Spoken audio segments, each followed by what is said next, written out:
The Secret of Spooky House. By Joy Cowley, illustrations by Corky Paul.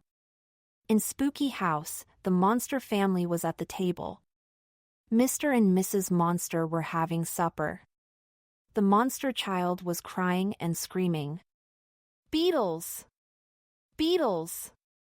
Beetles!" she screamed. "I'm sick of boiled beetles. I want popcorn." "Stop," said Mr. Monster. "You're making my blood curdle." "Why can't I have popcorn?" cried the monster child. "Because we don't eat popcorn," said Mrs. Monster. "Monsters have never eaten popcorn. We don't even say that word." "Here, my little pet," said Mr. Monster. "Try some fried mice." "I don't want fried mice," the monster child screamed. "I want popcorn." Mrs. Monster went to the kitchen and came back again. "Look what I've got for you," she said to the monster child. "A yummy mud pie and a glass of caterpillar juice." The monster child threw the food and the drink at the wall. "Popcorn, popcorn, popcorn." Mr. and Mrs. Monster whispered. "What's wrong with her?" asked Mr. Monster.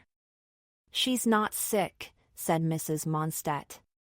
"What I'd like to know is where does she get her strange tastes," said Mr. Monster.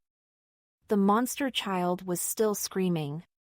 "What will we do?" asked Mrs. Monster. Mr. Monster whispered in her ear, "I'm afraid I'll have to go out and buy her some popcorn." Mr. Monster put on dark glasses. He disguised himself with a hat and a big cloak. Then, he went to the all-night shop. The man in the shop didn't have popcorn, but he did have corn to pop. Mr. Monster bought 6 packets and tiptoed home. The monster child stopped crying as soon as the corn began to pop. Pop, pop, pop. Mr. Monster looked in the pan. He thought he would try just one little piece. Crunch, crunch, yum. "Come quickly, my dear," Mr. Monster yelled to his wife.